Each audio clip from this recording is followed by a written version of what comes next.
João capítulo 5 diz assim: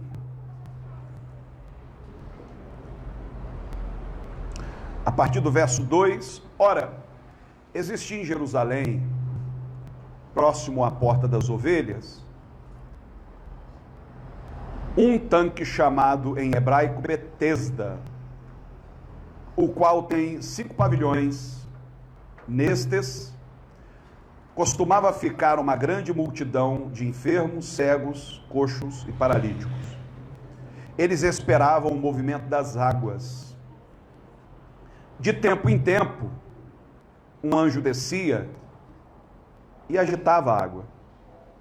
O primeiro que entrasse no tanque, depois do movimento da água, sarava de qualquer doença que tivesse. E estava ali um homem inválido, havia 38 anos. Jesus, vendo-o deitado e sabendo que estava nesse estado havia muito tempo, disse-lhe: queres ser curado?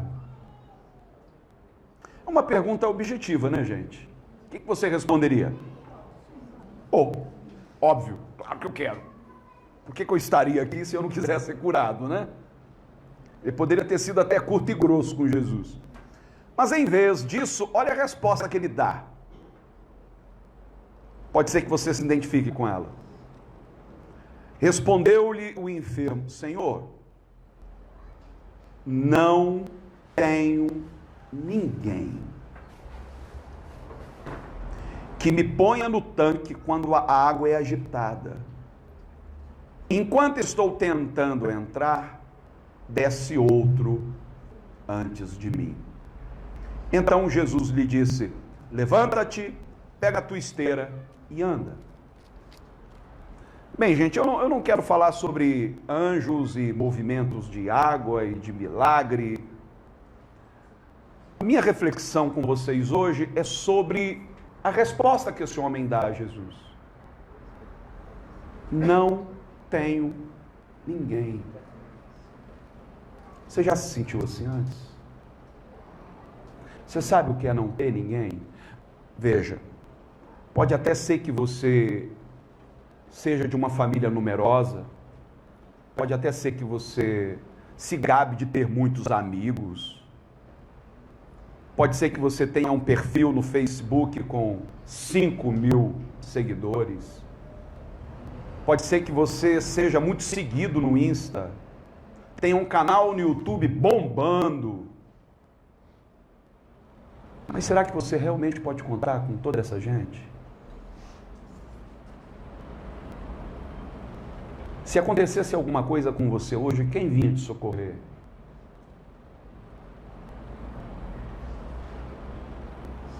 Quem realmente se importa com você? Talvez você já tenha experimentado na vida altos e baixos.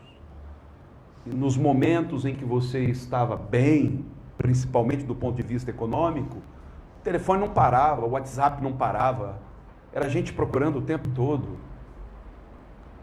Todo sábado você tinha uma festa para ir.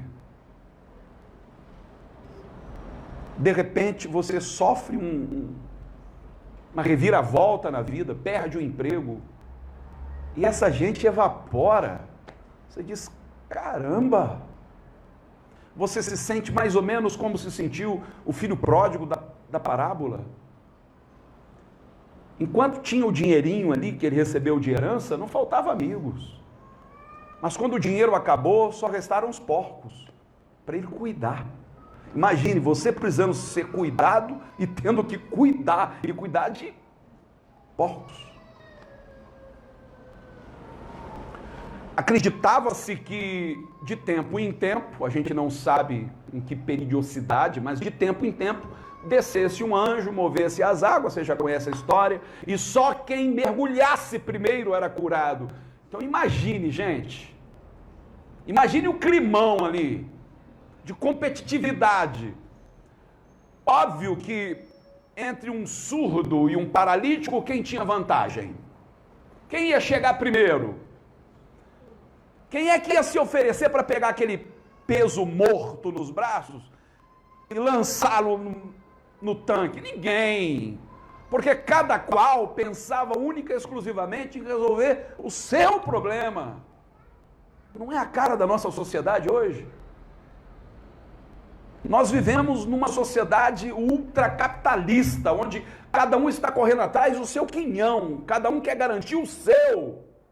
Ninguém está pensando em ajudar ninguém. Hoje se fala muito em networking, mas na verdade, até quando você ajuda alguém, a lógica que te norteia é uma mão lava a outra. Eu estou te ajudando agora porque amanhã eu vou cobrar. Nunca é gratuitamente. As pessoas não sabem o que é um amor despretensioso. Amor é investimento. Eu já vi pregadores que em encontro de casais dizem, se você quiser sacar à noite, você tem que investir durante o dia. Eu imagino como a mulher se sente, sabendo que quando o marido lhe traz flores, aquilo é só um investimento. Não há espontaneidade. Eu lembro que 5 anos atrás, quando nós chegamos no lixão do Jardim Gramacho, que eu coloquei no meu coração o desejo de estabelecer um trabalho ali, uma base, muita gente questionou, dizendo, o que você quer com isso? Você tem pretensões políticas? Não. Então você vai instalar uma igreja aqui? Não. Então por que raios você veio para cá? Precisa explicar. Não é possível amar por amar? Não é possível fazer alguma coisa pelo outro sem esperar absolutamente nada em troca? O sentimento de gratidão é um sentimento muito bacana, muito louvável. Mas sabe a história do rei Midas, que tudo que tocava virava ouro? Nós estamos num estado de pecaminosidade tão grave que até as coisas boas a gente, quando toca, transforma em algo ruim, inclusive o sentimento de gratidão, porque a gente cobra a gratidão dos outros, a gente usa a gratidão como uma maneira de tornar o outro refém. Você lembra que eu fiz por você, hein? Nunca é despretensiosamente. A gente precisa aprender a amar por amar. Amar é perda total. É dar sem esperar retorno, sem exigir gratidão. Se a gratidão vier, legal, bola dentro, mas se não vier, não era o que você esperava. A grande gratificação que você busca é a felicidade daquele a quem você serve. É isso que te basta. É vê-lo sorrir, é vê-lo feliz. Não é a sua própria gratificação. Até quando a gente fala de perdão, gente, para convencer alguém a perdoar, a gente tem que convencer a pessoa de que aquilo é um bem que ela faz a si. Até o nosso perdão é egoísta. Você precisa perdoar porque você vai fazer bem a si. Cara, legal, a gente também tem que pensar um pouquinho em si, mas não dá para buscar uma abordagem onde o outro é que importe e não nós. Aquele homem estava com aquilo engasgado, é por isso que ele desperdiça a oportunidade de dizer a Jesus o que ele quer. Você quer ser curado? Era só responder, quero. Mas ele estava com aquilo engasgado, porque durante muitos anos ele acreditou na generosidade humana, ele acreditou que alguém apostaria nele, que alguém o lançaria naquele tanque, mas ano após ano isso nunca acontecia. Se houvesse alguém que olhasse para mim com um olhar de amor, de empatia, eu já não estaria aqui agora. Agora, interessante, queridos, é que um destino bem diferente teve um outro paralítico, que está em Lucas capítulo 5, não precisa abrir porque você conhece bem a história. Porque o paralítico de João 5, pelo jeito, não tinha amigos. Mas o paralítico de Lucas 5 tinha pelo menos 4. E um dia aqueles 4 ouviram falar de Jesus. Souberam que Jesus estava morando em Cafarnaum e decidiram tomar o amigo no leito e carregá-lo até a presença do Senhor. Bem-aventurado é quem tem amigo assim. E eles estavam tão obstinados com a ideia de ver o seu amigo restaurado, que quando chegaram à casa onde estava Jesus, viram-na lotada até o teto, não havia por onde passar. Eles poderiam ter desistido. Se eles estivessem agindo apenas por um desencargo de consciência, eles teriam dito ao amigo: ó, fizemos o que podíamos, te trouxemos aqui, não reclamamos, não exigimos nada, mas você é testemunha, não tem como entrar, cara. Só nos resta voltar, quem sabe no outro dia. Mas em vez disso, um deles teve a inusitada ideia de improvisar ali, de amarrar cordas em cada ponta do leito, de estelhar a casa. Imagine a cena. Quem estava dentro achou que a casa estava sendo assaltada, invadida. E quando aquele leito vem descendo onde estava Jesus, abriu-se uma clareira. Quer dizer, havia espaço. Faltava era boa vontade nas pessoas, de saírem do caminho. Rapidinho, um se espremeu ali, outro se espremeu acolá, e o leito conseguiu pousar. Mas pense na qualidade dos amigos deste paralítico. Você teria na sua vida hoje alguém com essa mesma qualidade? Alguém que fosse com você até as últimas? Alguém que não desistisse de você? Os relacionamentos neste mundo pós-moderno, líquido, são relacionamentos descartáveis. A gente desiste muito fácil das pessoas. Na primeira decepção, na primeira adversidade, não vale a pena. Cara, mas você mal começou, mas eu já vi esse filme antes, eu sei onde é que vai dar, parece que as pessoas estão vacinadas, são gatos escaldados, não quero passar por isso de novo. Se você tem um amigo, pelo menos um, capaz de ir contigo até o fim, meu irmão, você ganhou na loteria. Mas hoje, parece que a maioria está mais para amigo de Jó. Você lembra dos amigos de Jó? Interessante que os amigos de Jó achavam que estavam saindo em defesa de Deus. Como se Deus estivesse contratando advogados. Toda vez que eu encontro alguém metido a defender Deus, eu já fico com o pé atrás. Porque vai usar Deus como pretexto para acusar o outro. Para dizer que o outro é caso perdido. Não vale a pena. E é mais interessante ainda que no finalzinho do livro de Jó diz que Deus mudou, reverteu a sorte de Jó, enquanto Jó orava pelos seus amigos. Quer dizer, Jó seguiu considerando os amigos, com toda a acusação que ele sofreu por parte deles. Porque Jó entendia que a amizade é coisa para se guardar do lado esquerdo do peito. A amizade não é para ser descartada. Quantos amigos você tem que seguem com você desde a sua infância? Amigos. Ou desde a sua adolescência? Amigos. Independente de religião, ninguém está falando de religião aqui. A pessoa pode, professar uma fé completamente distinta da sua e ainda assim ser mais amigo do que irmão. Não é isso que diz lá em Provérbios? Há amigos mais chegados do que o irmão? A gente confunde as coisas, a gente aprendeu que...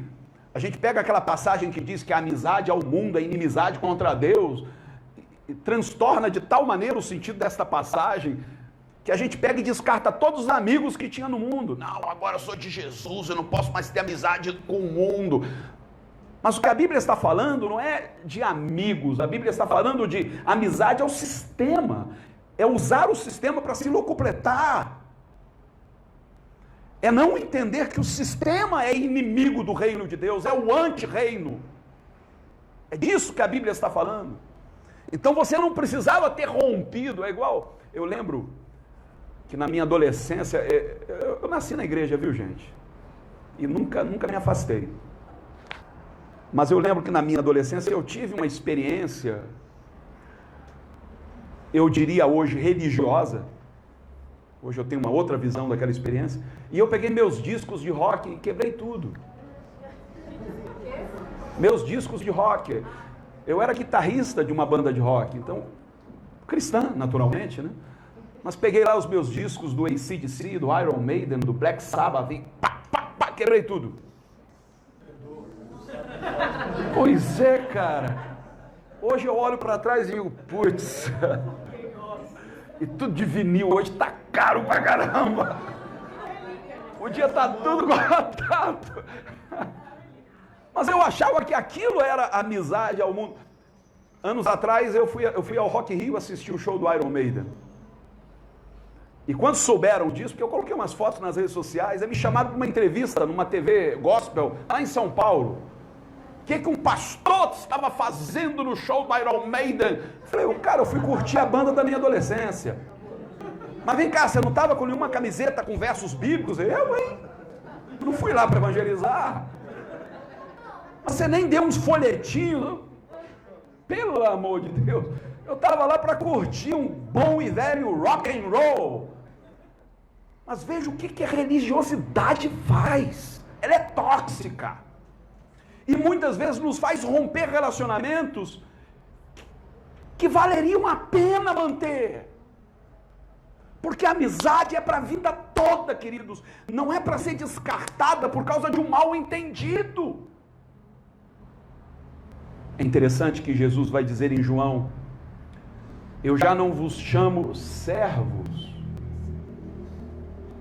eu vos chamo amigos.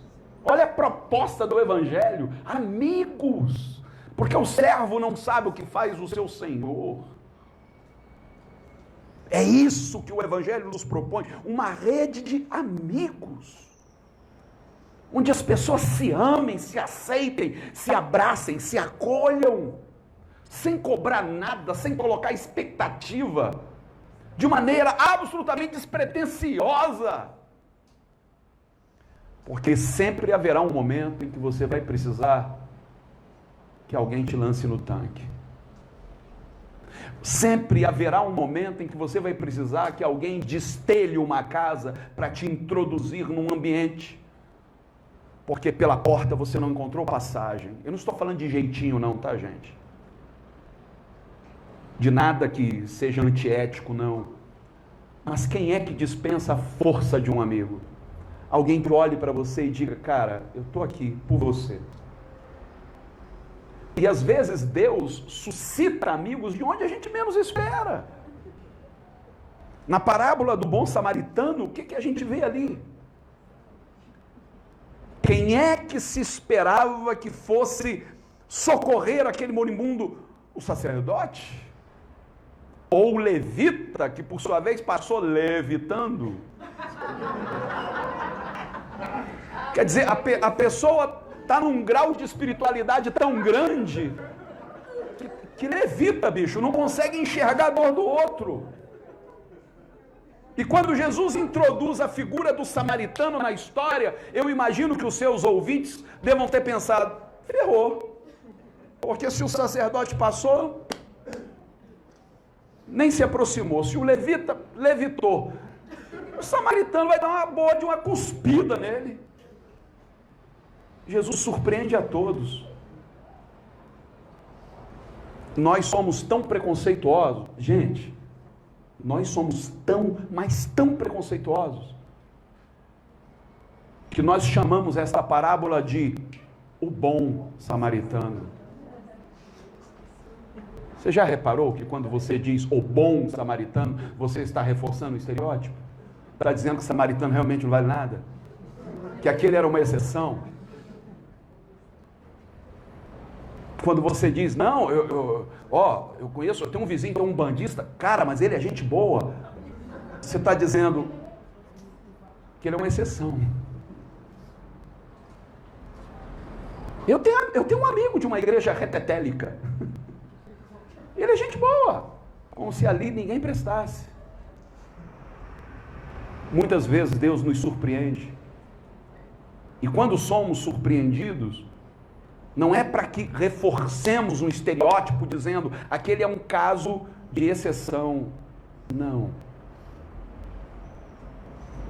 Pode ser que o grande amigo que tanto você precisa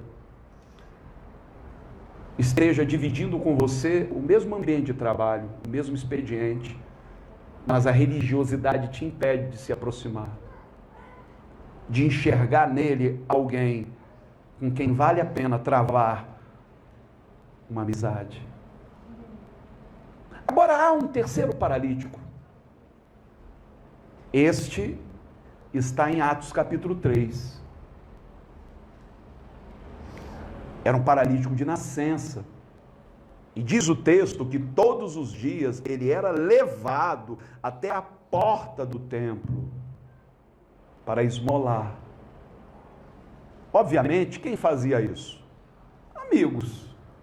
Não consigo imaginar que alguém se prontificasse a pegar aquele peso todo santo dia, levá-lo e colocar no mesmo lugar se não tivesse alguma consideração por ele.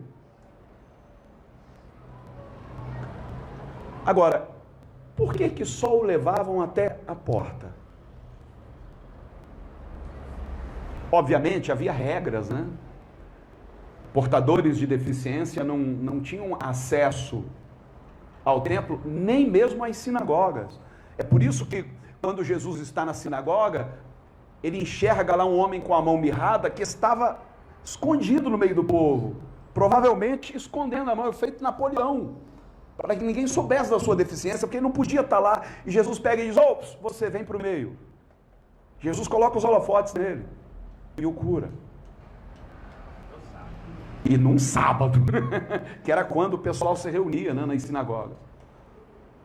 Então, por mais que os amigos daquele paralítico quisessem introduzi-lo ao templo, e é bem provável que eles o deixassem ali e eles mesmos entrassem para cultuar. Mas não era possível. Pelo menos no pensamento deles, aquela era uma regra que não dava para ser quebrada, nem por um amigo. Um belo dia, lá vem chegando Pedro e João. Pedro e João, que haviam passado 10 dias no cenáculo, aguardando a chegada do Espírito Santo. Aquele era o 11º dia. E lá iam eles para o templo orar. Quando o paralítico os viu, começou a gritar por esmola. Pedro se aproxima e diz: nós não temos nem ouro, nem prata. Quer dizer, nós não temos para lhe dar o que você espera de nós. Mas uma coisa nós temos. Em nome de Jesus, levanta e anda. Mas não parou aí. A Bíblia diz que Pedro o tomou pela mão. Não basta uma palavra de ordem. Não basta uma palavra de encorajamento. Muitas vezes a pessoa precisa de uma mão que se estenda. Só que hoje é mais fácil dedos à riste.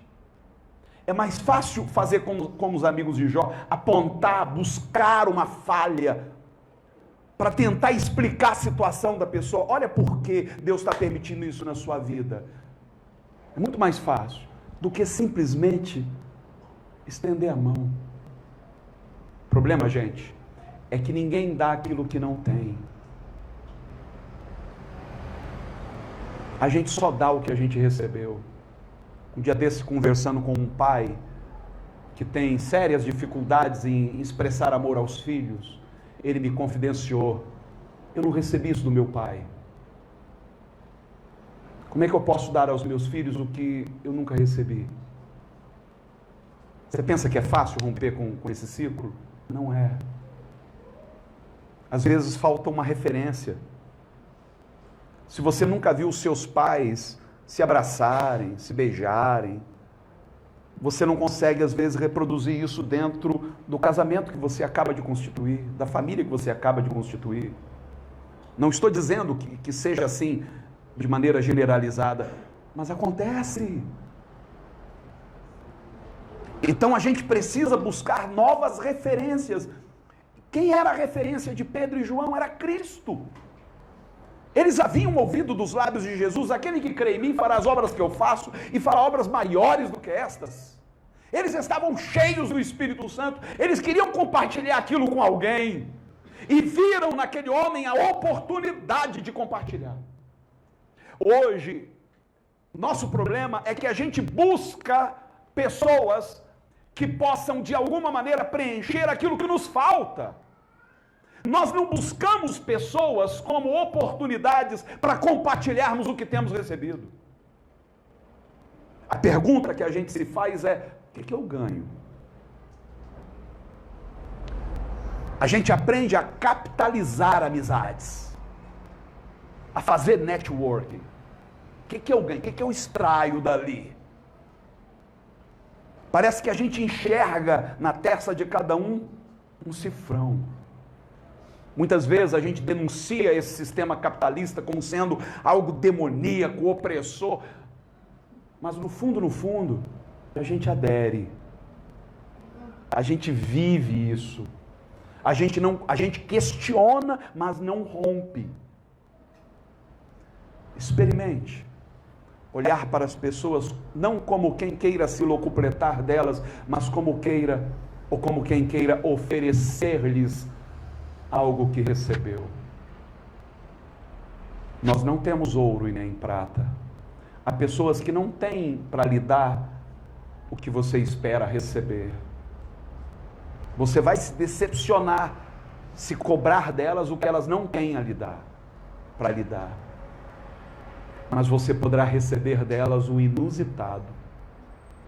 Talvez você não receba delas aquele empurrão que você tanto quer na sua carreira, mas receba delas o abraço que você nunca recebeu nem do seu pai. Talvez você não receba delas aquele investimento na startup que você está começando, mas receba delas um carinho, uma atenção que você não recebe nem dos seus irmãos. A que temos dado valor, queridos? O que realmente tem valor para nós? Quais os critérios que nós usamos na escolha de amigos? Porque família a gente não escolhe, né? Você não escolheu os irmãos que tem. Você não escolheu os pais que tem. Mas amigos, a gente escolhe. A gente também é escolhido.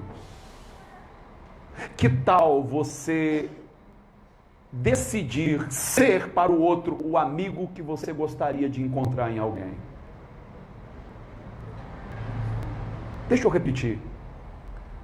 Amigo, você não apenas escolhe, amigo também escolhe você. É recíproco. Quando um não quer, dois não brigam, não é assim? Então não adianta você apontar e dizer: aquele cara vai ser meu amigo. Se ele não quiser, meu irmão, já era. Você pode investir, chamá-lo para um café, pagar um almoço. Se o santo dele não bater com o seu, já era. Então que tal você encarnar os critérios que você adota na escolha dos seus amigos? Que tal você se tornar alguém mais acessível? Anos atrás, eu estava num shopping da zona norte do Rio, quando de repente eu encontrei um amigo que eu não via há muitos anos. Só que ele era um cara que fala muito. Portador de deficiência, uma voz, gente, pensa no Elvis Presley.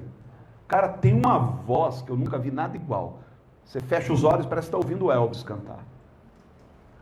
Mas quando disparava a metralhadora falando, misericórdia, estava 1 da manhã, 2 da manhã, aí você abre a boca para ver se dá o recado, né, cara? Preciso dormir. E falava. E nesse dia, quando eu o vi no shopping, eu disse: ah, não, pelo amor de Deus, hoje não. Mas já tinha, sei lá, uns 7, 8 anos que eu não via. Mas eu me escondi dentro de uma loja. Estou sendo sincero. Eu me escondi dentro da loja e fiquei lá à espreita para ele ir embora. Só que ele estava encostado assim, e eu vi que ele estava chorando. No segundo andar do shopping, ou terceiro, não me lembro. E o Espírito Santo começou a me incomodar. E uma palavra veio ao meu coração: o amor não evita. Aquilo foi me incomodando de tal maneira que eu disse: quer saber? Eu vou ali saber o que está acontecendo com ele. Eu saí da loja, cheguei, abraçando-o, ele veio no meu ombro e começou a chorar copiosamente, de soluçar. Eu disse: cara, o que foi? Ele disse: hoje eu saí de casa para me matar. E eu estava aqui tomando coragem para me jogar daqui de cima. Ele ia se matar dentro do shopping. Ele ia se jogar de lá.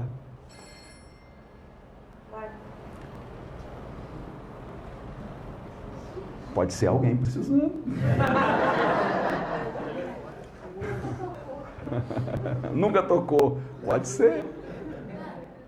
E quantas vezes alguém lhe procurou? Você estava online, imediatamente você botou no modo avião. Lá vem esse chato de galocha, meu Deus do céu.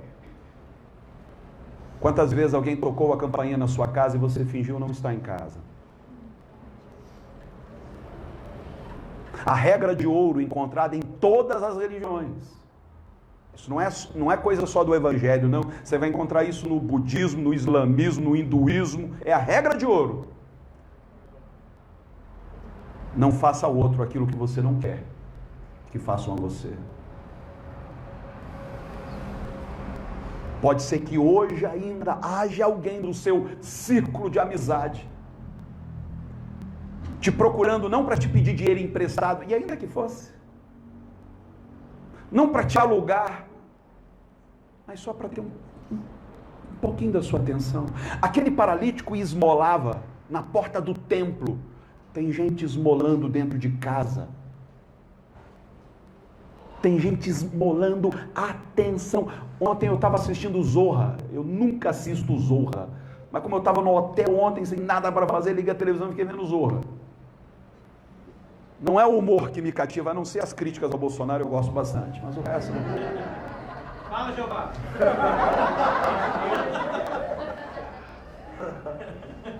E teve um quadro até meio sem graça, sinceramente. Pelo menos não me fez rir, mas me fez refletir. Era o garoto e o pai vindo e abraçando o garoto. Não sei se alguém assistiu aqui. E falando palavras carinhosas. Só que você via que a imagem estava assim meio distorcida. De repente o garoto tira aquele visor. Era um game. E o pai está assim estirado no sofá assistindo algum jogo de futebol, algum programa. E era uma crítica. Era um game simulando uma realidade virtual onde o garoto tinha a atenção do pai. Olha que sacada. E quando ele tira, o pai não dá a mínima para ele. Vai brincar com seu game para lá, garoto. Mas ó, papai te ama, hein? Tem gente que acha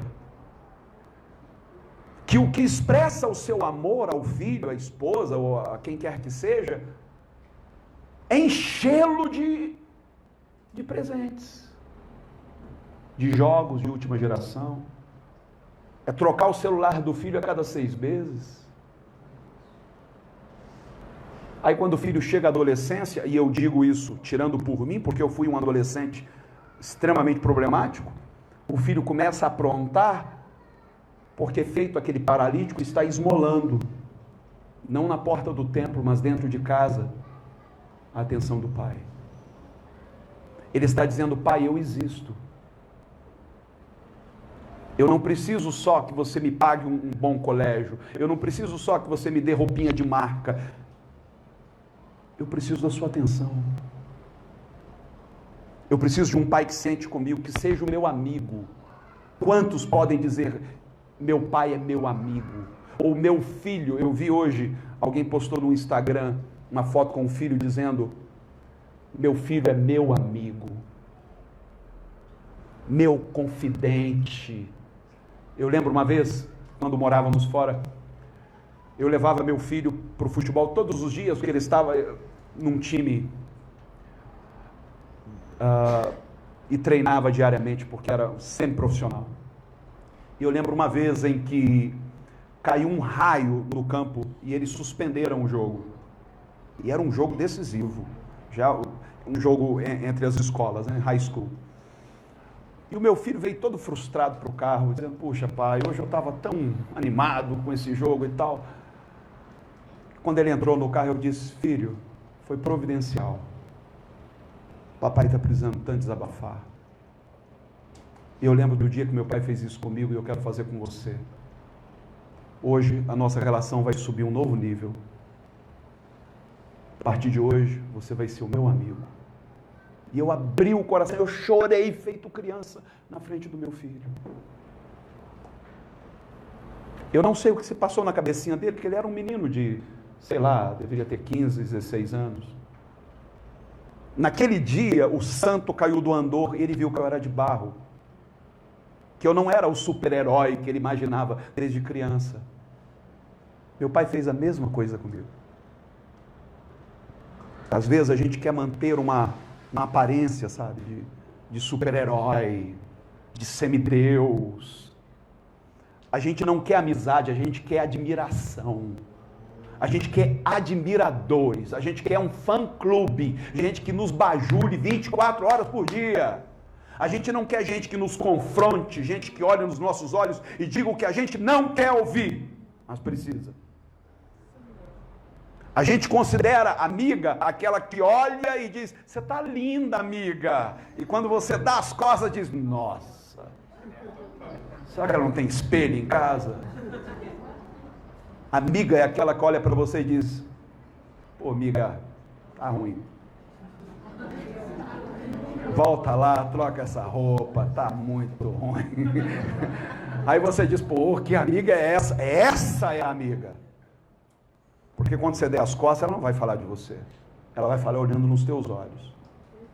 Jesus é o tipo de amigo que nos diz não só o que a gente quer ouvir. A gente adora uma palavra de conforto. A gente quer ser confortado, mas não quer ser confrontado.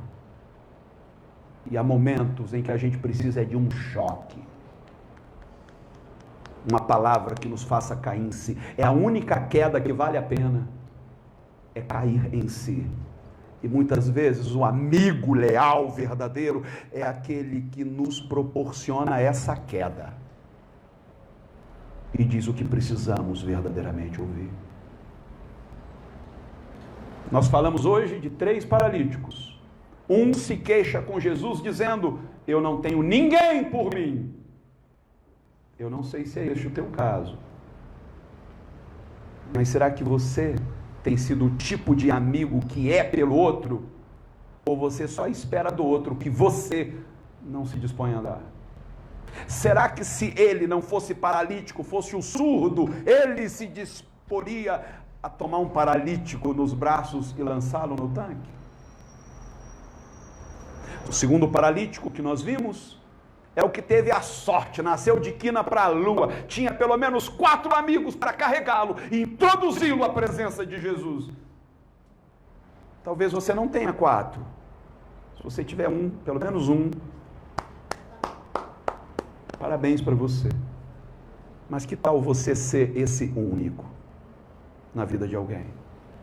E o terceiro paralítico é aquele que tinha amigos dispostos a levá-lo, mas só até a porta.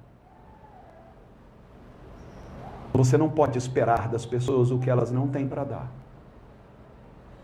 E nem pode prometer a elas o que você não tem para dar. Não ouse criar nelas expectativas que você não tem a condição de corresponder. Não queira ser mito na vida de ninguém.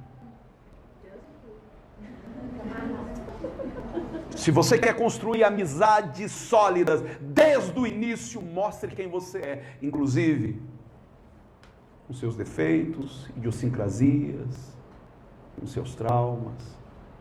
Não queira impressionar ninguém, não queira comprar ninguém, muitas vezes gastando o que não tem, porque acha que só vai conseguir amizades de qualidade se usar aquela roupinha de marca. Quem é amigo para valer, você pode estar nu, que ele vai arrumar um jeito de cobrir. Talvez ele não possa te atravessar a porta do templo, te levar até a presença do Senhor, como fizeram os 4. Mas vão se dar o trabalho de sair de casa, passar na sua, te pegar nos braços e te levar até onde eles puderem te levar. Curve a sua cabeça e feche os seus olhos, por favor. Vamos orar.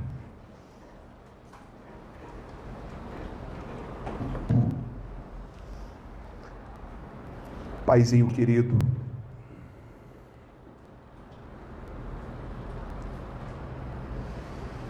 o que ouvimos aqui hoje cai como uma luva para cada um de nós. Eu me ponho na berlinda, Senhor. Eu não sei se eu tenho sido o amigo que eu gostaria de encontrar. Eu não sei se eu tenho estado tão disponível como eu gostaria que o outro estivesse para mim. Por isso eu quero começar esse momento de oração confessando o meu pecado. Confessando o quanto eu tenho estado aquém. Quantas amizades legítimas, sinceras, verdadeiras, eu descartei ao longo do caminho. Porque achava que a nova realidade em que eu me encontrava não combinava com aqueles velhos amigos. Oh, quanto eu tenho pecado, Senhor. Como eu tenho sido vacilão. Por isso eu clamo nesta manhã pela tua misericórdia. E como diria São Francisco de Assis, fazei de mim instrumento da vossa paz. Faz de mim, Senhor, um canal através do qual o teu bálsamo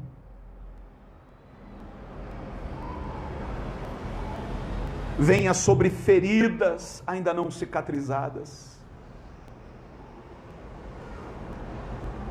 Que os meus lábios destilem amor e não acusação.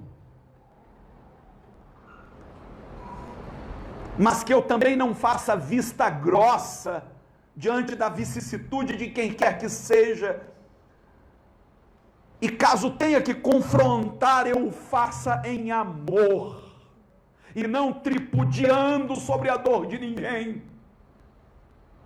Como é triste, Senhor,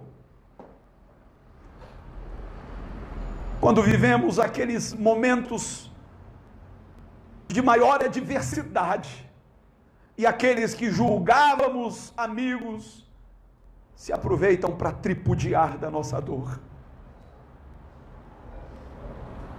Como é triste. Mas quantas vezes nós mesmos temos agido assim, Pai? Quantas vezes?